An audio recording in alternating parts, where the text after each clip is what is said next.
The morning I locked my new gate, I didn't expect it to start a war. But by sunset, there were cars lined up outside my property, angry neighbors taking photos, and one woman standing still at the front, staring at that lock like I had just taken something from her. I had just bought 50 acres outside the HOA, legally, peacefully, and far from their control. Or at least, that's what I believed.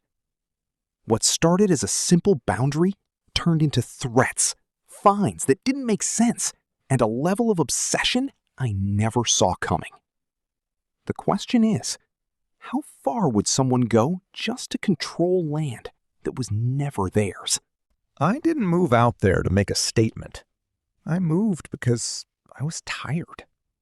For years, my life had been boxed in by schedules, noise, and rules that never felt like mine.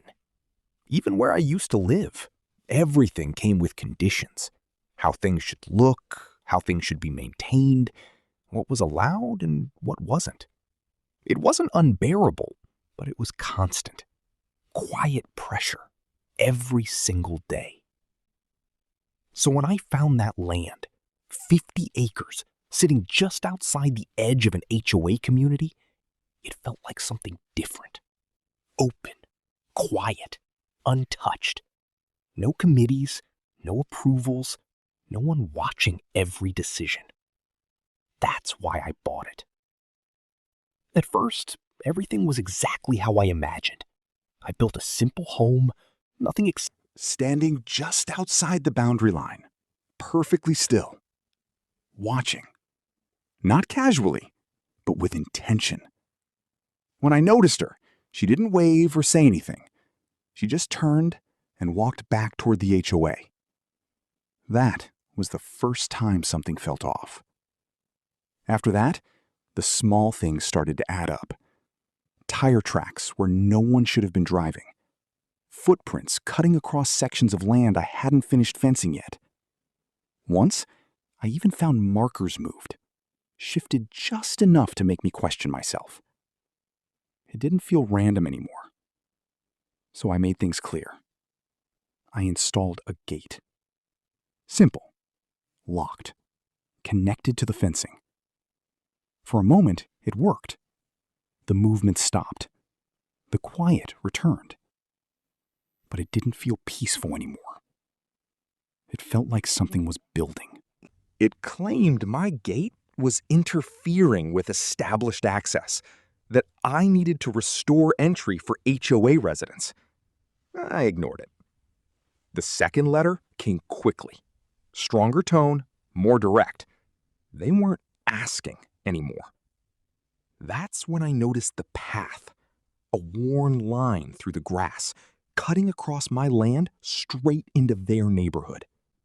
Before I bought the property, they had been using it regularly. What they saw as a shortcut, I now owned. By the end of the week, the HOA made it official. Certified letters, violations, fines, claims that I had built non-compliant structures on land they had no authority over. It was absurd. But it didn't stop. The fines increased. Notices became aggressive. Deadlines appeared. They were preparing to reopen the path through my land. That was the moment everything changed. I made it clear nothing would be touched.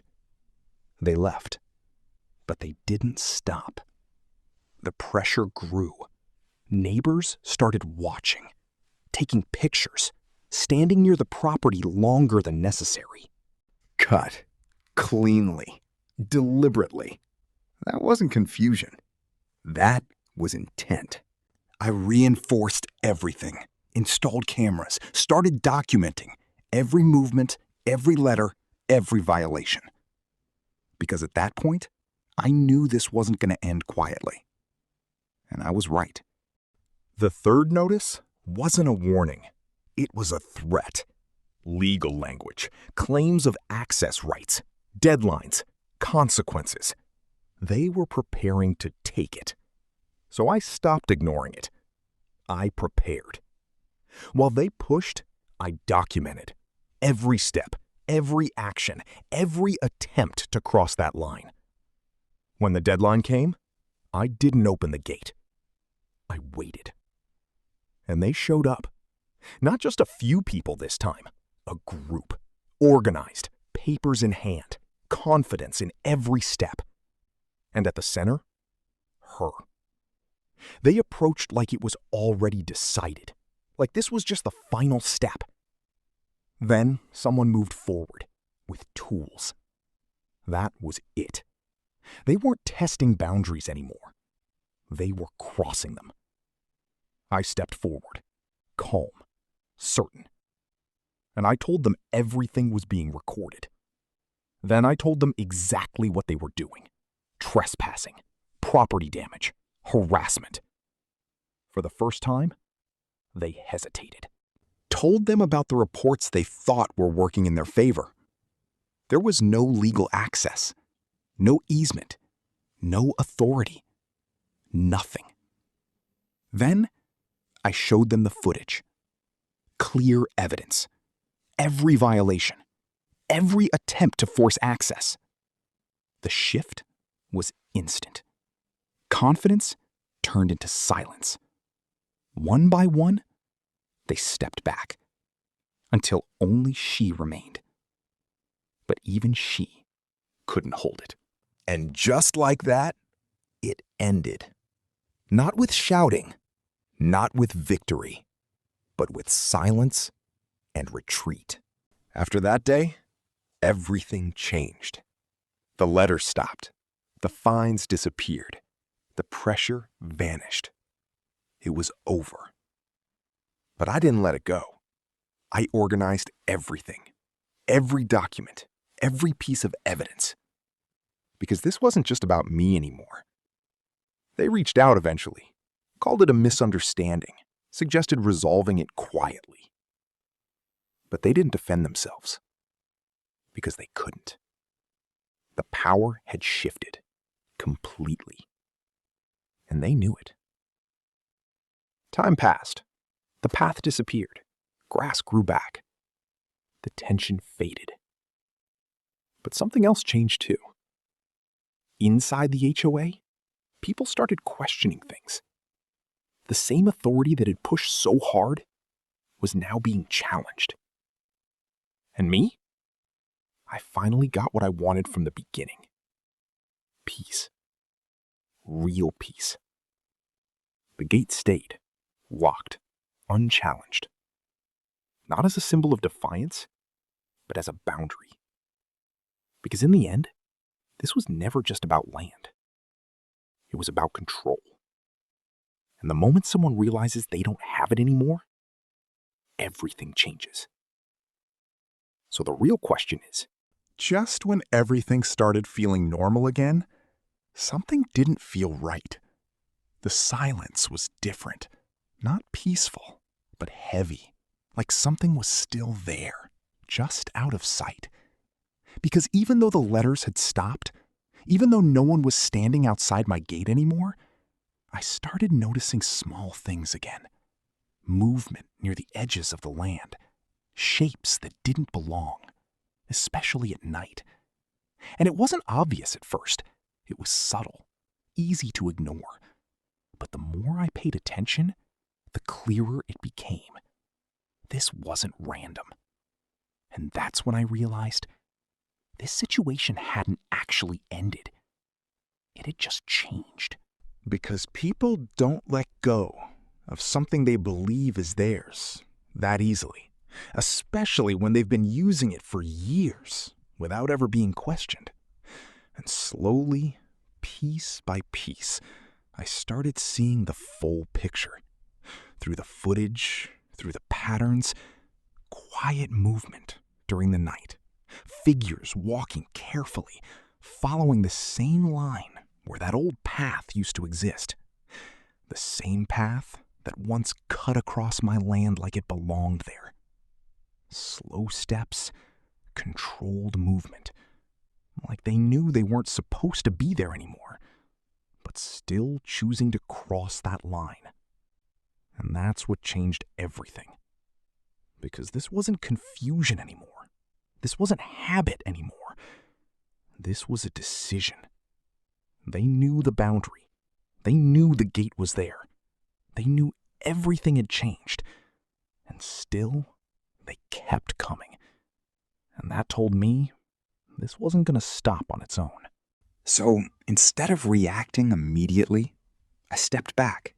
Not because I was unsure, but because I understood something they didn't. If I acted too early, it would end temporarily. But if I waited, it could end completely. So I adjusted everything. The cameras, the angles, the coverage. I made sure there were no blind spots, no missing pieces, no gaps. Because if they were going to keep crossing that line, I wanted every second, every step, every moment to be recorded clearly. Not just for proof, but for finality. Because when people think they found a way around something, they don't stop. They go further. They test limits. They push boundaries. And eventually, they expose everything themselves. And that's exactly what I was waiting for. And when they finally showed up again, it wasn't like the first time. Something had changed. There was hesitation in the way they stood, in the way they looked at the gate. Like they weren't completely sure anymore. But they still came. And that told me everything. Because doubt had entered, but not enough to stop them. So I didn't argue. I didn't explain. I didn't repeat anything from before. I simply showed them everything. Not just what had happened earlier, but what they had been doing after. When they thought no one was watching. When they believed they had found a way around it. Every step, every movement, every quiet return during the night. Captured, clearly, completely. And the reaction this time was completely different. Because now, there was nothing left to question. Nothing left to defend. No space for explanation. Just truth. Clear, undeniable, final. And after that, everything stopped. Not slowly, not gradually, but completely. No more movement, no more hidden attempts, no more pressure. And this time, the silence felt different. It wasn't heavy anymore. It wasn't uncertain. It was calm, real calm. Like something had finally ended, the way it should have from the beginning. And standing there, looking across the land again, I realized something. This was never just about property. It was about boundaries, about what happens when people believe they can cross them without consequences. Because the moment you stand firm, the moment you stop giving in, everything changes. Not because the situation disappears, but because the illusion behind it breaks. And once that illusion is gone, there's nothing left to hold it together. And that's the difference between stopping something and ending it completely. And the real question is, how far would it have gone if no one had ever stopped it?